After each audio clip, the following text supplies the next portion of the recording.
All right, ladies and gentlemen.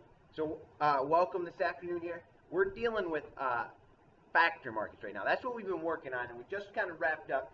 And the thing that throws students off is the graphs that are behind me here.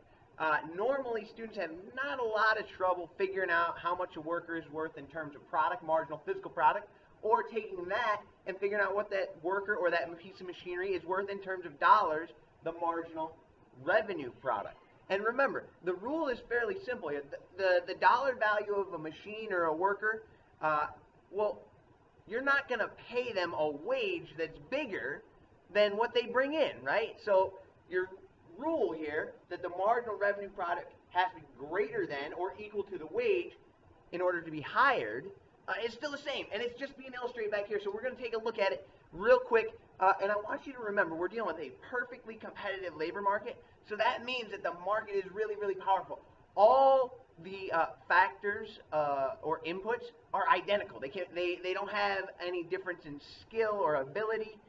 They're 100% identical, just the same way that the product you purchased in a perfectly competitive product market was exactly the same. That tomato, whether you purchased it at Bob's stand or Susie's stand, was still the same. In this case, Bob and Susie possess the same skills to sell the firm in terms of their ability to work. So take a look here. So the market is just a market, supply and demand curve. You get your price and your quantity, that's that. And remember, in this case, though, if we're talking about a worker, the price of a worker, it sounds weird. Ugh, we don't like that. Say, oh, putting $1 on somebody. But the price of a worker is simply their wage. And if you hear the term rent, they're generally talking about a piece of machinery. All right, the price of a piece of machinery that a company might build or buy. Because remember, it's worth noting here, the firm is the buyer and the seller is now the household, and that kind of tricks some of us up. Now, what do we do with this? So the wage is set by the market, and the firm is they're gonna pay that wage.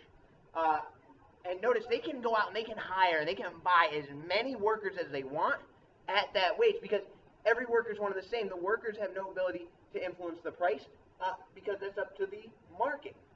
So we get a flat, what we call a marginal factor cost, which is the typical term on the AP test, or sometimes you see it referred to as the marginal resource cost. One and the same supply for the firm. Now, remember though, as you hire more workers, each worker becomes a little less valuable. Because if you're just hiring more workers and you only have a set amount of sewing machines or what other pieces of technology, well, only so many workers can use a particular space at a time. So we get the law of diminishing marginal returns here, downward sloping. Well, look, this section that I just highlighted, it's the section where MRP is bigger than MFC. So these here, these quantities of workers are the quantities that you hire. And what do you know?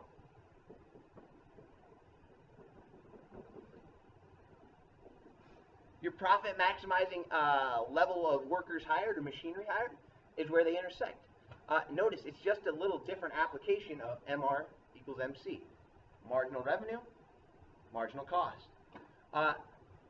Now, if this changes, then your wage could change here. And that would dictate and influence how many workers you hire.